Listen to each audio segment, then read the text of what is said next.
viskas, gana, keičiamės. Kalėdų namelyje išaušo dar vienas stebuklingas ir labai alkanas rytas. O tai pats tinkamiausias laikas Kalėdų seneliui ir elfams užsiimti pačiais įdomiausiais ir linksmiausiais darbais, kad iš galvos kuo greičiau išgaruotų ypatingas pyragas. Kaip skaniai kvepia čiobrelio arbata. Šiltutėlis 15. Puodelis tiesiog kerintis. Nu, aš susitepsiu 20 sausainių sumuštinį. Žiūrėkite, paimu sausainį, užtepu ant jo antrą sausainį ir apvožiu trečiu sausainiu. Volia! Gerai, viskas, keičiamės.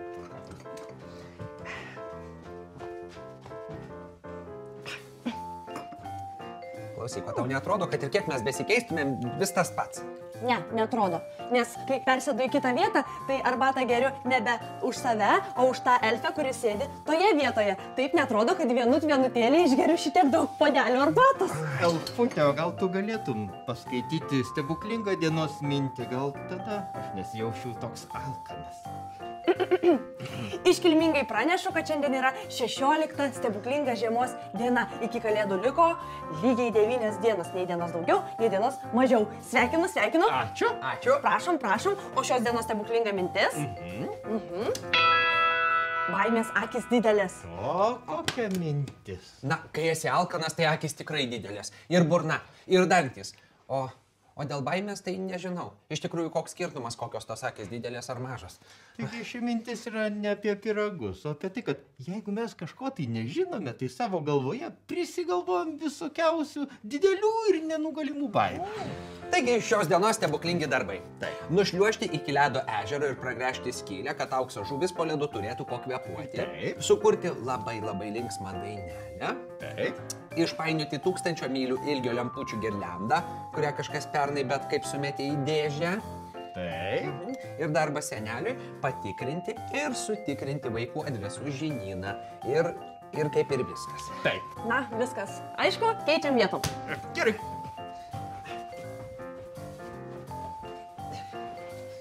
Nežinau, tas persėdimas visai nepadeda. Vis tiek esu alkana kaip vilkas. Ha, vilkas? Alkanas vilkas? Po 200 neiškepusių kalėdinių sausainukų elfę baig gąsdinti. O tu, elfute, neerzink jo. Nėra čia jokio vilko, čia tik tai posakis toks. Taip, vilko tai tikrai nėra, bet aš ir pati galėčiau visą stačią arklį praryti. Ką? Stačią arklį?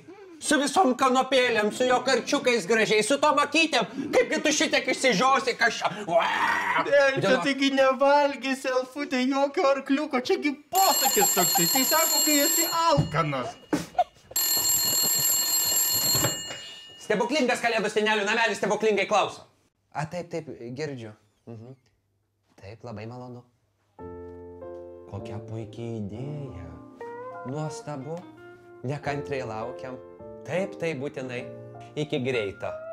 Aha, iki malonaus. Kas iki greito, kas iki malonaus? Stebuklinga, ypatinga, puikia žinia.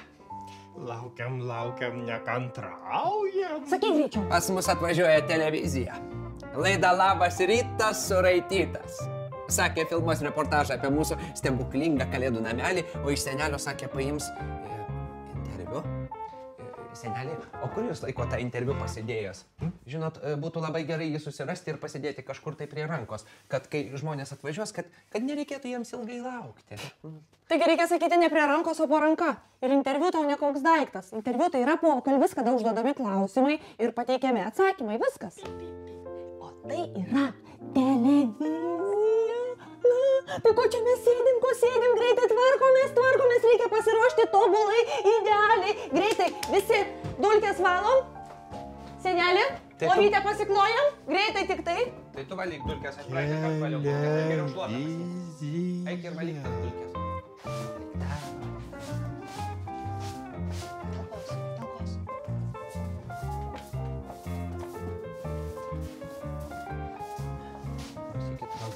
Tą knygutę aš pavalyčiau.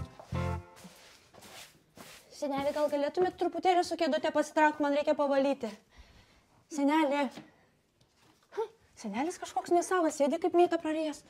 Kas čia ta mėta? Čia pagalys? Pradžiai sakai, kad pati arklį suvalgytum, dabar sakai, kad senelis pagalį prarijęs. Tai iš kurgi jis tą pagalį gavo? Iš kur? Čia toks posakis, kai senelis sėdi kaip nesavas. Senelė, ar viskas gerai? Mintimis buvo kažkur nuklydęs, viskas man gerai, viskas gerai.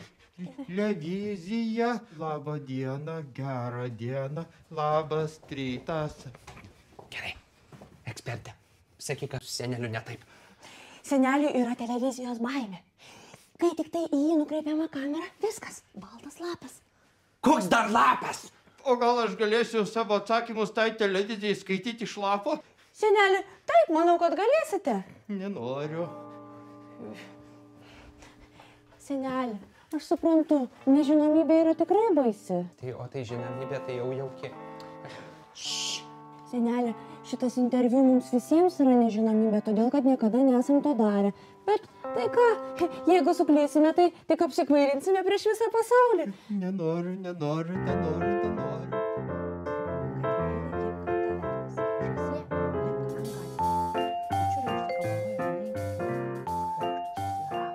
Žinau! Ką žinau? Jeigu nežinai, pasikliauk vilku.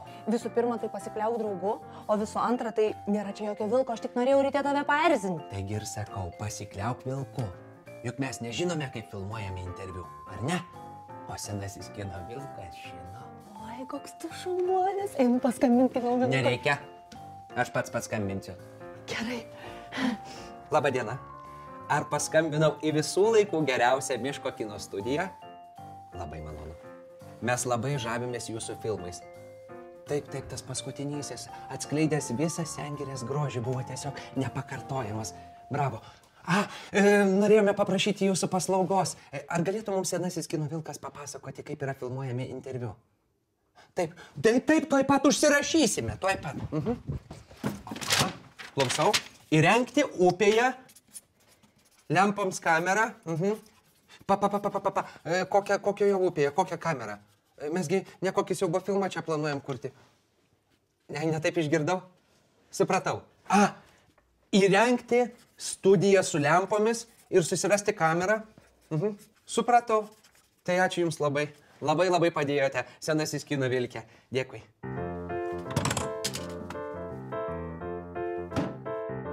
Pažiūrėk, ten viršutinėje lentynoje turėtų būti kamera. Radai? Tai gerai, dabar greičiau ateik man padėti, nes reikia viską perstatyti ir padaryti televizijos studiją. Aš negaliu. Aš operatorius.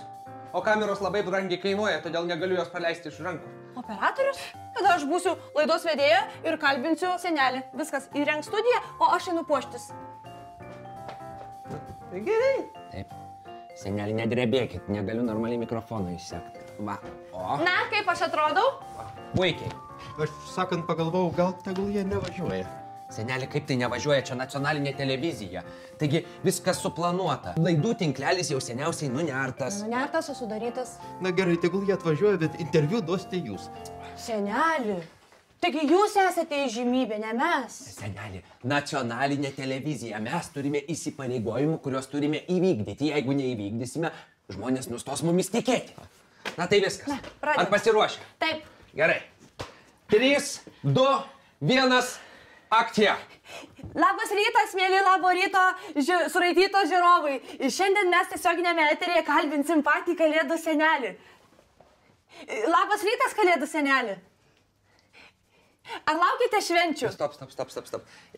Senelį, nežiūrėkite tiesiai į kamerą. Jūs bendraukite su laidos vedėja. Apsimeskit, kad manęs čia išvis nėra.